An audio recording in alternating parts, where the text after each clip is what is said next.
Hello student, exercise 1.2 मधला question number 8 बघूया. Differentiate following function with respect to X असाच question आहे. फक्त टेक्निकली हा क्वेश्चन वेगळ्या पद्धतीने सॉल्व्ह करायचा. टर्म नीट ऑब्झर्व करायचं. ज्या केसमध्ये डिनॉमिनेटरला एखादी कॉन्स्टंट व्हॅल्यू असते तेव्हाच हा प्रॉब्लेम या पद्धतीने आपण सॉल्व्ह करणार आहोत, जे आता आपण पुढे बघणार आहोत. फक्त डिनॉमिनेटर चेक करायचं. डिनॉमिनेटर जेव्हा कॉन्स्टंट टर्म असेल तेव्हा आपल्याला ही जी मेथड आता आपण शिकणार आहोत ती यूज करणार आहोत. ह्या टर्मला जेव्हा कॉन्स्टंट डिनॉमिनेटरला असतो त्यावेळेस हा डिनॉमिनेटर सेपरेट करून घ्यायचा पहिल्या टर्मला आणि दुसऱ्या टर्मला. सेपरेट केल्यावर ही व्हॅल्यू कशी दिसेल? Sign inverse of 4/√41 sin x plus 5/√41 cos x. या फॉर्म मध्ये ही टर्म दिसेल. डिनॉमिनेटर आपण सेपरेट करून घेतला. ह्या प्रॉब्लेमला ओळखता येणं सर्वात सोपं आहे, कारण जर डिनॉमिनेटर कॉन्स्टंट व्हॅल्यू असेल तर टेक्निकली असंच आपल्याला सिम्प्लिफिकेशन करायचं आहे. आता ह्या प्रॉब्लेमला सॉल्व्ह करण्यासाठी आपण साइन a प्लस b चा, कारण बाहेर साइन इनवर्स आहे म्हणून आतमध्ये जी टर्म आहे ती साइन a प्लस b च्या फॉर्म्युल्यानुसार सिम्प्लिफिकेशन करून कॅल्क्युलेट करणार आहोत. आणि हे करण्यासाठी टेक्निकली आपल्याला साइन a प्लस b किंवा साइन a मायनस b चा जो फॉर्म्युला आहे तो माहिती असणं गरजेचं आहे.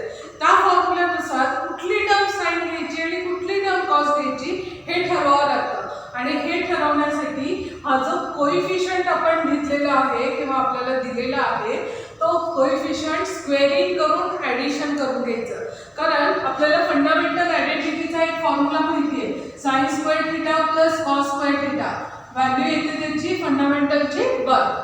अँगल कुठलाही असला तरी ही जी टर्म आहे त्यांचं कॉम्बिनेशनचं ॲडिशनच्या फॉर्ममध्ये असेल तर आपला आन्सर येतो 1.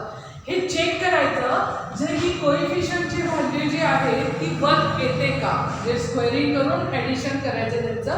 जर 1 आली तर यातली एक टर्म आपल्याला साइन सपोज करता येईल आणि एक टर्म आपल्याला कॉस सपोज करता येईल आणि त्यानुसार पुढचा प्रॉब्लेम जो आहे तो सॉल्व्ह करता येईल. आणि हे करण्यासाठी आपण टर्म कन्सिडर करूया. Consider 4/√41 bracket square plus 5/√41 bracket square. ही टर्म कॅल्क्युलेट करायची आणि चेक करायचं 1 व्हॅल्यू येते का. स्क्वेअरिंग करा. 16 स्क्वेअर रूट घेत cancel 41 plus squaring 25 square root घेत कॅन्सल 41 अपॉन 41 एलसीएम येईल त्याचा. सेम असल्यामुळे एलसीएम 41 येईल. न्यूमरेटरचे ॲडिशन होईल. सो न्यूमरेटरचे ॲडिशन 16 प्लस 25 ॲडिशन करा. सो 41 अपॉन 41 टर्म किती आहे 1. आणि हेच पाहिजे होतं. प्रत्येक ह्या टाईपच्या एक्झाम्पलमध्ये तुम्हाला हे कॅल्क्युलेशन करून दाखवावं लागेल आणि टर्म व्हॅल्यू 1 ने एक्सप्रेस करावी लागेल. आता मगाशीचा जो मी फॉर्म्युला लिहिला फंडामेंटल आयडेंटिटीमध्ये त्याच्यामध्ये हा जो 1 आहे तो आपल्याला फिट करायचा आहे. आणि ते करत असताना टर्म जी आहे ती कॉन्स्टंट दिलेली आहे. याचा अर्थ कॉन्स्टंट अँगल जो थीटा आपण एक्सप्रेस केलाय तो थीटा घ्या किंवा व्हॅल्यू जी आहे ती कुठल्याही अल्फा बीटा गॅमा तुम्हाला जी टर्म आवडेल त्या फॉर्ममध्ये ती टर्म एक्सप्रेस करायची. याचा अर्थ आपण कन्सिडर काय करणार आहोत की एक टर्म इथली साइन आहे आणि एक टर्म इथली कॉस आहे. पण कुठली साइन आहे आणि कुठली कॉस आहे हे ठरवायचं हे बाहेरच्या टर्मवरून. कारण आपला जो बेसिक फॉर्म्युला आहे साइन a प्लस b किंवा मायनस असू दे, साइनच्या कॉम्बिनेशनचा फॉर्म्युला जो आहे तो मुळात आपला कसा आहे sine a cos b plus cos a sine b. हा बेसिक आपला फॉर्म्युला आहे. साइनची जर टर्म असेल मध्ये प्लस असेल तर इथे प्लस येईल, इथे मायनस असेल तर इथे टर्म मायनस येईल. पण कॉम्बिनेशन कसं आहे साइनच्या फॉर्म्युल्यामध्ये साइन कॉसचं कॉम्बिनेशन आहे. तरच ह्याची व्हॅल्यू आपल्याला ही टर्म लिहिता येते. सो राईट हँड आता आपल्याला मिळणार आणि त्या राईट हँडची व्हॅल्यू आपल्याला लेफ्ट हँडच्या फॉर्ममध्ये लिहायची. त्यामुळे इथे टर्म जी दिली आहे ती एक साइन दिली आहे याचा अर्थ शेजारी कंपल्सरी कॉस असला पाहिजे. इथे एक टर्म कॉस दिली आहे याचा अर्थ शेजारी कंपल्सरी साइनची टर्म असली पाहिजे. सो ती टर्म आपण कन्सिडर करूया. पहिली टर्म कॉस. सो कॉस मग थीटा घ्या अल्फा घ्या अँगल कुठलाही सपोज करा कुठलाही कॉन्स्टंट आपण घेणार आहोत. तर व्हॅल्यू होईल 4/√41 and sine theta is equal to term येईल 5/√41 स्क्वेअर रूट ऑफ 41. हे सपोजिशन जर केलं आपण तर ह्या टर्मच्या व्हॅल्यू ज्या आहेत त्या आपल्याला कॉस थिटा आणि साइन थिटाच्या फॉर्ममध्ये सबस्टिट्यूट करता येईल आणि टर्म रिराईट करता येईल. जी व्हॅल्यू आपली आहे ती रिराईट करू आपण. Value y is equal to sine inverse of पहिली term cos theta sine x, दुसरी term sine theta cos x. आणि कन्व्हिनियंटसाठी इथे टर्म कॉस आले आहे, मल्टिप्लिकेशन मध्ये इंटरचेंज चालतं म्हणून कन्व्हिनियंटसाठी व्हेरिएबल अगोदर आणि कॉन्स्टंट नंतर घेऊया.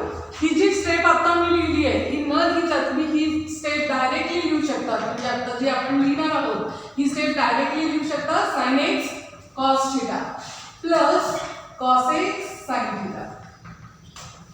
हे जर असं असेल तर आपल्याला AB चा फॉर्म्युला लिहिता येतं आणि टर्म आपली होईल साइन इनवर्स ऑफ आतली term sine of A plus B.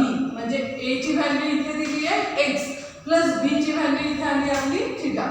आणि ही जी व्हॅल्यू आहे ती साइन इनवर्स ट्रिग्नोमेट्री जी आहे ती एकमेकांना कॅन्सल होईल. साइन इनवर्सला साइन कॅन्सल करा, व्हॅल्यू येईल x प्लस थिटा. हे सिम्प्लिफिकेशन झालं. म्हणजे हे सगळं जे आहे ते इथपर्यंत सिम्प्लिफाईड फॉर्ममध्ये घेतलं. या टाईपच्या क्वेश्चन नंबर 8 मधल्या सगळ्या एक्झाम्पलसाठी हीच टेक्निक यूज करायची. बाहेरची जी टर्म आहे त्याच टर्मसाठी आतली टर्म आली पाहिजे बाय युजिंग A प्लस बी और A मायनस बी फॉर्म्युला. मग तुम्ही कसाही तो यूज करा. टेक्निकली सॉल्व करताना ही टर्म 1 येते की नाही ती कन्फर्म करावी लागते. हे कन्फर्मेशन झालं की त्यातली एक व्हॅल्यू साइन असते एक कॉस असते. मग ती कुठली साइन कुठली कॉस हे ठरवण्यासाठी तुम्ही बाहेरची टर्म ऑब्झर्व करायची. बाहेरची जर टर्म साइन इनवर्स असेल तर आतला फॉर्म्युला साइन थिटाचा आला पाहिजे, साइन A प्लस बीचा आला पाहिजे, साइन A प्लस बीचा आला पाहिजे आणि तो येण्यासाठी कॉम्बिनेशन साइन कॉसचं असतं. त्या पद्धतीने टर्म डिवाइड होईल. एक साइन एक कॉस कुठलं घ्यायचं काय घ्यायचं हे आपल्याला ठरवावं लागतं. हे ठरवल्यानंतर जी टर्म आपण ठरवलेली आहे ती लिहिली आणि नंतर इंटरचेंज करून घेतलं. व्हेरिएबल अगोदर घेतलं, व्हेरिएबल अगोदर आणि कॉन्स्टंट नंतर. या टेक्निकनी हा प्रॉब्लेम इथे सिम्प्लिफाय झाला आणि आता याला डिफरन्शिएट करायचं आहे with respect to X. So derivative calculate करूया with respect to X. Derivative dy by dx कॉन्स्टंटचा डेरिव्हेटिव्ह 0, x ची व्हॅल्यू फक्त येईल 1. सो बऱ्याच वेळेस या टाईपच्या क्वेश्चन मध्ये जी टर्म इथे असते जी टर्म तिथे असेल त्याच टर्मचा फक्त डेरिव्हेटिव्ह तुम्हाला कॅल्क्युलेट करावं लागतं आणि तेच फायनल आन्सर असतं. तेच फायनल आन्सर असतं. बाकी कॉन्स्टंट एकदा येतो तो प्लस येऊ देत किंवा मायनस, म्हणजे इथे साइन फक्त चेंज होईल. आयदर इथे प्लस साइन असेल किंवा मायनस एवढाच फरक आहे. पण कॉन्स्टंट नंतरच आहे त्यामुळे प्लस येते मायनस येते. कॉन्स्टंटचा डेरिव्हेटिव्ह आपला 0च येणार आहे. ही व्हॅल्यू फक्त शिल्लक राहते 1च्या फॉर्म. अशाच टाईपचं हे दुसरं पण एक्झाम्पल आहे. फक्त फरक इतका आहे की पहिल्या एक्झाम्पलमध्ये इथे साइन इनवर्सची टर्म होती, इथे ती कॉस इनवर्सची व्हॅल्यू दिलेली आहे. याचा अर्थ आतली टर्म आपला कॉस A प्लस बी किंवा कॉस A मायनस बी कुठला फॉर्म्युला यूज करायचा ते आपल्याला बघायचं आहे आणि टेक्निकली मी याच वेळी सॉल्व करणार आहोत आपण. सो दुसरा प्रॉब्लेम जो आहे तो सॉल्व करूयात आपण.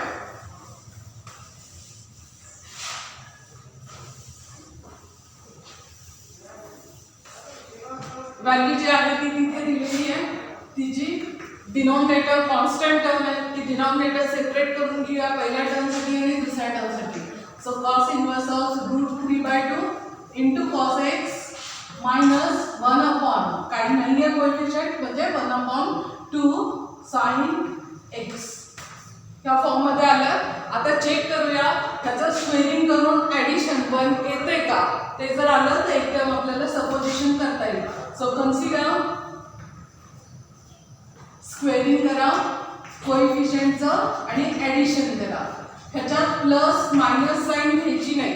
म्हणजे ही जी साइन आहे ती कन्सिडर करायची नाही, फक्त व्हॅल्यू कन्सिडर करायची. ही जी व्हॅल्यू आहे तेवढीच कन्सिडर होईल कोएफिशियंटची value whether it is plus or minus. कारण स्क्वेअरिंग मध्ये जरी मायनस साइन असेल तरी ती प्लस होते म्हणून sine doesn't matter. Term squaring करा 3/4 प्लस 1/4 अपॉन 4 एलसीएम येईल त्याचा करायचं, न्यूमरेटरचे ॲडिशन करा. ॲडिशनची व्हॅल्यू 4/4 इज 1. आपल्याला हेच पाहिजे होतं, ॲडिशनची व्हॅल्यू आली 1. आता ह्याच्यातली कुठली टर्म साईन आणि कुठली टर्म कॉस हे कसं करायचं, तर प्रॉब्लेममध्ये दिलेलं काय, कॉस इन्व्हर्स दिले. याचा अर्थ आतली term compulsory cos A plus बी किंवा कॉस ए मायनस बीचाच फॉर्म्युला असेल. कंपल्सरी तो कॉसचाच करायचा. आता हे करण्यासाठी आपला कॉसचा फॉर्म्युला तुम्हाला आठवत असेल, कॉस ए प्लस बी अशी जर टर्म असेल तर टर्म व्हॅल्यू कशी येते, combination cos cos. So cos A cos B minus sine A sine B. हा बेसिक फॉर्म्युला आहे. जर इथे प्लस साइन असेल तर व्हॅल्यू येते मायनस. इथे जर मायनस साइन असेल तर इथे अपोजिट टर्म येते प्लसच्या फॉर्ममध्ये. हा आपण 11वीत बघितलेला जो फॉर्म्युला आहे तो आहे. आता ही टर्म आहे, ही टर्म आपल्याला घ्यायची त्याच्यावरनं. टर्ममध्ये कॉम्बिनेशन कॉस कॉस आणि साइन साइनचं आहे. याचा अर्थ आपली पहिली टर्म कॉसला कॉस आली पाहिजे आणि साइनला साइन आली पाहिजे. या टेक्निकनी ही जी फॉर्म्युल्याची व्हॅल्यू आहे ती कन्सिडर करूया आपण. हा फॉर्म्युला इथे सध्या करते मी.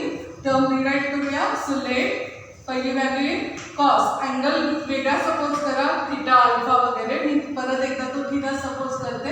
टर्म येईल √3/2 आणि दुसरी term sine theta which is 1/2. फक्त मी टर्म सपोज केली आहे, साइनला नाही घेतलं. मायनस साइन जागेवरच ठेवली. ही टर्म डिवाइड करा. Therefore y is equal to cos inverse of term येईल cos theta cos X minus sine theta sine X. परत मगाशी केलं तसंच व्हेरिएबल जो आहे तो अगोदर कन्वर्ट करून घ्यायचा. सो रिराईट करूया. Cos x into cos theta minus sine x into sine theta. आणि आता जो फॉर्म्युला आहे आपला ए प्लस बीचा मध्ये मायनस साइन आली आहे, याचा अर्थ कॉस ए प्लस बीचा आपल्याला फॉर्म्युला मिळालेला आहे. त्याची व्हॅल्यू जी आहे ती घेऊया. Cos x plus theta, angle जो आहे तो एक्स आणि थीटाच्या फॉर्ममध्ये तोच घेतला. परत इन्व्हर्स ट्रिग्नोमेट्री एकमेकांना कॅन्सल होईल आणि टर्म डिराईट होईल y is equal to X plus theta. आणि आता याला डिफरेन्शिएट करूया विथ रिस्पेक्ट टू एक्सने. सो एक्सने डिफरेन्शिएट केलं, कॉन्स्टंटचा डेरिव्हेटिव्ह 0, एक्सचा डेरिव्हेटिव्हची व्हॅल्यू 1. आणि हेच फायनल आन्सर असेल. याच टेक्निकनी पुढचं पण प्रॉब्लेम किंवा पूर्ण क्वेश्चन नंबर 8 मधले सगळे प्रॉब्लेम याच टेक्निकनी सॉल्व्ह करायचे. फक्त व्हेरिएबल काय असेल, बदललेले असतील. जसं या पुढच्या एक्झाम्पलमध्ये व्हेरिएबल बदललेलं आहे. टेक्निकली बघितलं तर परत एकदा इथे प्लस साइन आहे आणि जर इथे प्लस साइन असेल तर आपला फॉर्म्युला आपल्याला माहिती आहे, हा ए मायनस बीचा फॉर्म्युला. कॉस्टचीच टर्म आहे, कॉस्टचीच व्हॅल्यू येणार आहे, फक्त फॉर्म्युला बदले ए मायनस बीचा फॉर्म्युला येईल आणि आपण त्या पद्धतीने पुढची टर्म सॉल्व्ह करूया. तर तोच प्रॉब्लेम घेऊया. क्वेश्चन नंबर 8 मध्ये सगळे प्रॉब्लेम एक लक्षात आलं ना, सगळे प्रॉब्लेम तुम्हाला लक्षात येईल, एवढे सोपे.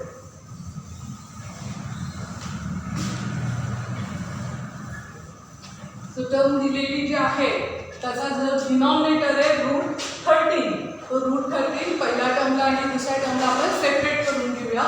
Value y is equal to cos inverse of term is 3/√13 cos of e raised to x plus 2/√13 sine of e raised to x.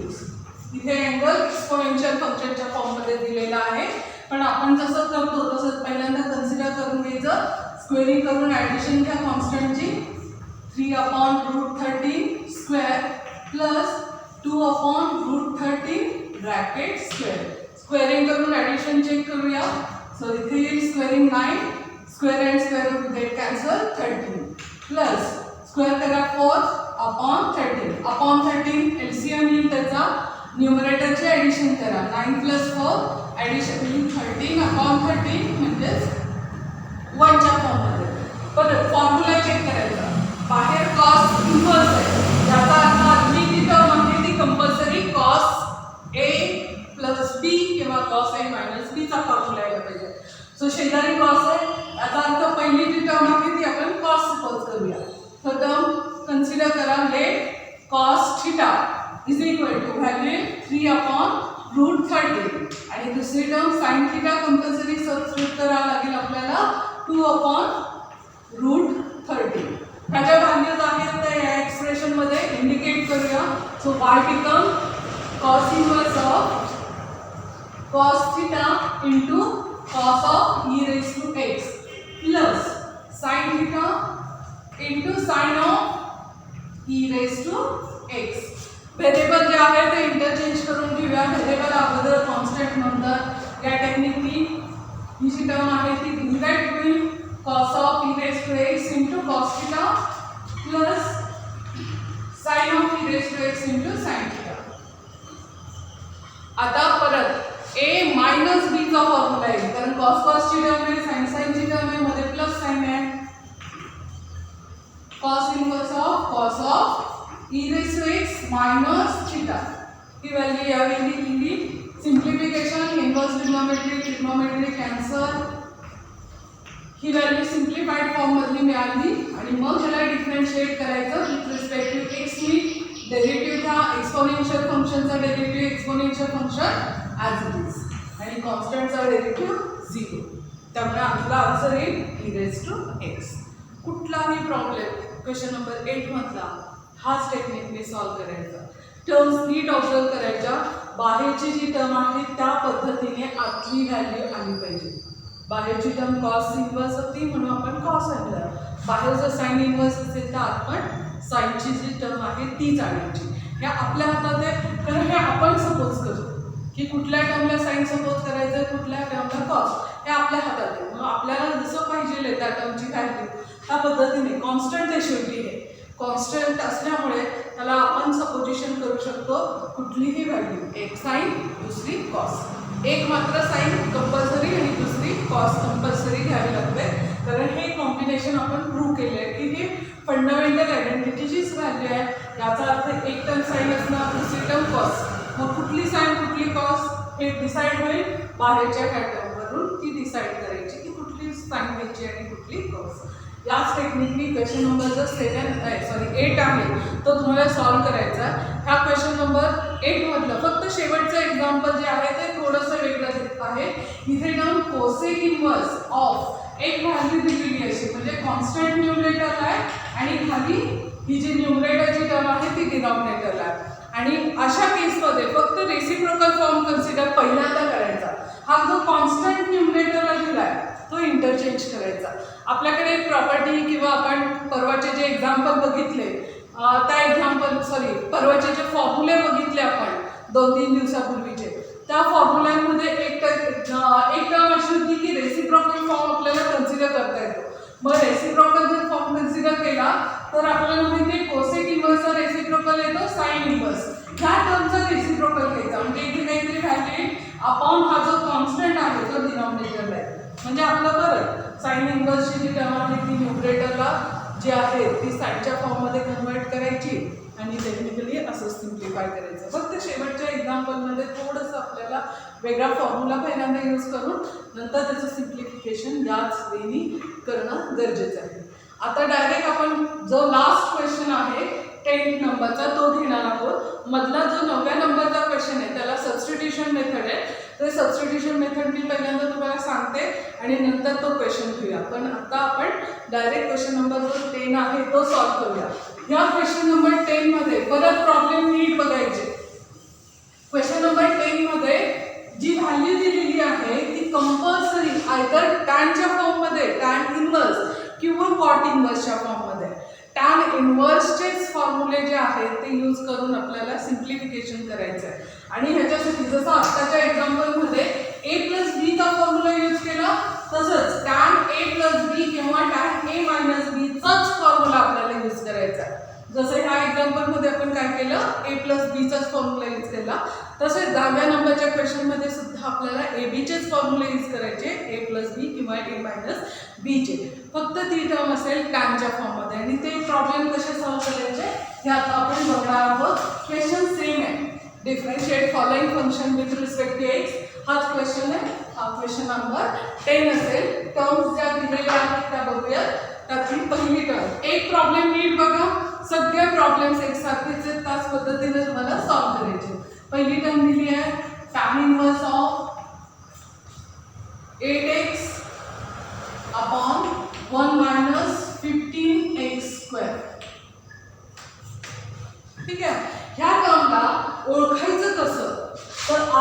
मध्ये जी टर्म आहे कंपल्सरी पहिली व्हॅल्यू टॅन इन्व्हर्सचीच असणार.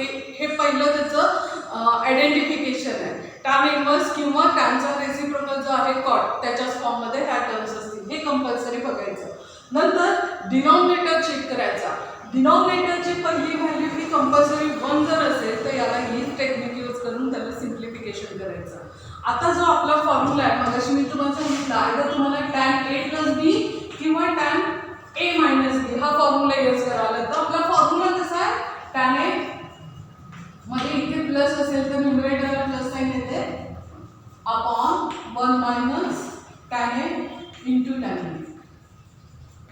हा जो बेसिक फॉर्म्युला आहे त्याचाच यूज करायचा. आणि ही जी टर्म आहे ती नीट ऑब्झर्व केली तर लक्षात येईल 1 मायनस, इथे पण डिनॉमिनेटर आहे 1 मायनस, हे लक्षात घ्यायचं सुरुवातीला. इथे जर मायनस साइन असेल तर न्यूमरेटरला मायनस येईल आणि इथे प्लस येईल, त्या पद्धतीने चेंज होईल. म्हणजे इथे जर टर्म 1 प्लस असेल तर जो मायनसचा फॉर्म्युला आहे तो यूज करायचा. सो डिनॉमिनेटरला कुठली साइन दिली आहे त्याच्यावरून फॉर्म्युला तुम्हाला टेक्निकली लक्षात येतो. आता डिनॉमिनेटरची जी टर्म आहे ती मल्टिप्लिकेशनच्या फॉर्ममध्ये आहे. याचा अर्थ ही जी टर्म आहे 15x² ह्याला तुम्हाला मल्टिप्लिकेशनच्या फॉर्ममध्ये आणायचं आहे. हे मल्टिप्लिकेशन कसं असलं पाहिजे, ज्याची ॲडिशन 8x येते, कारण ज्याची ॲडिशन ही न्यूमरेटरची जी टर्म आहे ती ॲडिशनच्या फॉर्ममध्ये, ह्याचं ॲडिशन फॉर्म इथे. मग ही मल्टिप्लिकेशनची व्हॅल्यू अशी स्प्लिट आउट करायची, जसं आपण क्वाड्रॅटिक इक्वेशनमध्ये टर्म सॉल्व करतो की टर्म स्प्लिट आउट करतो, तसंच आता आपल्याला टर्म स्प्लिट आउट करायचे ज्यांची ॲडिशन आपल्याला 8x मिळाली पाहिजे. सो 15x² ह्या टर्मला स्प्लिट करायचं आपल्याला 8x अशी ॲडिशन झाली पाहिजे. इथे स्क्वेअर असल्यामुळे 1x इथे आणि 1x मल्टिप्लिकेशनमुळे x² फॉर्ममध्ये. इथे टर्म आहे 15, 8 पाहिजे म्हणजेच 5 आणि इंटू 3 असं जर केलं तर आपल्याला 15 मिळतं. त्यांची ॲडिशन किती आहे 8x. So addition 8x multiplication 15x². ही जी टर्म आहे ती जी मिळाली आपल्याला ती इथे पण आणि न्यूमरेटरच्या ठिकाणी सुद्धा आपण सबस्टिट्यूट करणार आहोत. हे जमलं ना की पुढचा प्रॉब्लेम काहीच नाही, मग फक्त तुम्हाला फॉर्म्युला यूज करून सिम्प्लिफिकेशन करायचं. सो ही जी टर्म आहे ती येईल 5x plus 3x upon 1 minus 5x into 3x. हे झालं आपलं टेक्निक यूज. आता टेक्निकनुसार जी टर्म आहे ती आपल्याला काल आपण परवा जे फॉर्म्युले बघितले त्याच्यात एक फॉर्म्युला असा होता tan inverse x plus tan inverse y is equal to term येते tan inverse x plus y upon 1 minus x into y. हा जो फॉर्म्युला आपण बघितला या अगोदर इन्व्हर्स ट्रिग्नोमेट्रीचा तो फॉर्म्युला यूज करायचा आहे. इथे जर प्लस साइन असेल तर इथे प्लस साइन येते. सिमिलरली इथे जर मायनस साइन येईल तर इथे पण मायनस येईल. सो ही साइन चेक करायची, त्यानुसार फॉर्म्युला यूज करायचा. आता टर्म आली आहे ही RHS ची व्हॅल्यू. इथे तुम्हाला जो टर्म व्हॅल्यू दिसते ती RHS ची दिसते. ह्या RHSच्या टर्मवरून तुम्हाला LHS ची जी टर्म व्हॅल्यू आहे ती लिहिता येते. जिथे x आहे ती पहिली टर्म एक्सप्रेस करायची प्लस y जिथे आहे तिथे y ची टर्म एक्सप्रेस करायची. आणि हा जो फॉर्म्युला आहे किंवा ज्याला प्रॉपर्टी पण म्हणतात इन्व्हर्स ट्रिग्नोमेट्रीची, ती प्रॉपर्टी यूज करून ही टर्म सिम्प्लिफाय करायची. 5x plus tan inverse of 3x ही प्रॉपर्टी यूज इथे झाली आणि ही टर्म रिराईट झाली. आता ह्याला डिफरन्शिएट करायचं. सो टेक्निकली आपण काय काय केलेलं आहे, पहिल्यांदा ABचा फॉर्म्युला यूज करण्यासाठी ह्याला स्प्लिट केलं, व्हॅल्यू जी आहे ती या फॉर्ममध्ये घेतली.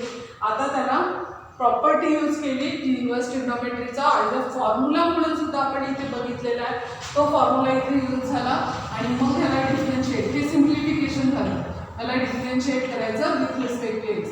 मध्ये प्लस साइन आहे, डेरिव्हेटिव्ह कॅल्क्युलेट करायचं. जसं आपण कंपोजिट फंक्शनचं डेरिव्हेटिव्ह घेतो त्याच वेळी derivative of first function plus derivative of second function या पद्धतीने. आता हे पहिले एक्झाम्पल आहे म्हणून मी तुम्हाला सर्व लिहून दाखवते. नंतरच्या एक्झाम्पलमध्ये मात्र आपण डायरेक्टली ही टर्म जी आहे ती सॉल्व्ह करूया. व्हॅल्यू येईल टॅन इन्व्हर्सचा जो डेरिव्हेटिव्हचा फॉर्म्युला आहे तो येईल 1/1 plus function square into derivative of function. Same formula second टर्मसाठी 1/1 plus function square into derivative of function. आता फक्त डेरिव्हेटिव्ह फंक्शनचे घ्यायचे, बाकीची जी टर्म आहे ती स्क्वेअरिंग करून घेतली तरी चालेल. 15x². फंक्शनचा जो डेरिव्हेटिव्ह येईल तो फक्त कोएफिशियंट 5x चा derivative 1 plus similar process second टर्मसाठी करा. 9x² into 3. कोएफिशियंट जो आहे तो ॲज इट इज x चा डेरिव्हेटिव्ह 1. ही टर्म न्यूमरेटरला रीराईट करा. 5 into 1 plus 25x² plus 3/1 plus 9x². या वेळी आपण पहिले एक्झाम्पल सॉल्व केलं. ॲक्च्युली एक्झाम्पल एवढंच आहे, पण टर्म जी आहे ती 2 फॉर्म्युलांचा यूज करून सिम्प्लिफिकेशन घ्यावं लागतं. टेक्निक जी आहे ते प्रॉब्लेम्स कसे ओळखायचे हेही मी तुम्हाला सांगितलं. प्रॉब्लेम स्टार्ट होतो आयदर टॅन इन्व्हर्सनी किंवा कॉट इन्व्हर्सनी. डिनॉमिनेटरची जी टर्म आहे ती कंपल्सरी पहिली टर्म 1 असली पाहिजे. ती जर 1 नसेल तर पहिल्यांदा ती 1 आणायची आणि मग त्याचं जे सिम्प्लिफिकेशन आहे ते स्प्लिट आउट करून करायचं. डिनॉमिनेटरची जी दुसरी व्हॅल्यू असते त्याला फॅक्टराइज करायचं. त्याचं फॅक्टर्स असे पडले पाहिजे. इथे जर मायनस असेल तर वर प्लसच्या फॉर्ममध्ये ते फॅक्टर्स आले पाहिजे. इथे जर प्लस साईन असेल तर फॅक्टर येताना वर न्यूमरेटरला मायनसच्या फॉर्ममध्ये येते. ही टेक्निक यूज करावी लागते. फॅक्टर्स कसे पाडायचे हे तुम्हाला आपण क्वाड्रॅटिक इक्वेशनमध्ये बघितलेलेच आहे. 8वी 9वी पासून तुम्ही क्वाड्रॅटिक इक्वेशन सॉल्व करतात. फक्त टर्म टेक्निकली बघायचं. जर मायनस साईन असेल तर वर न्यूमरेटरला प्लस साईनच्या फॉर्ममध्ये ते फॅक्टर्स आले पाहिजे. इथे जर व्हॅल्यू मायनस असेल तर व्हॅल्यू प्लस येईल, प्लस असेल तर व्हॅल्यू न्यूमरेटरला मायनसच्या फॉर्ममध्ये. हे फॅक्टर्स पाडताना मात्र काळजी घ्यायची. एकदा का फॅक्टर्स पडले की नंतर मग आपल्याला ही जी टर्म आहे ती ह्या फॉर्म्युल्याचा यूज करून स्प्लिट करता येते.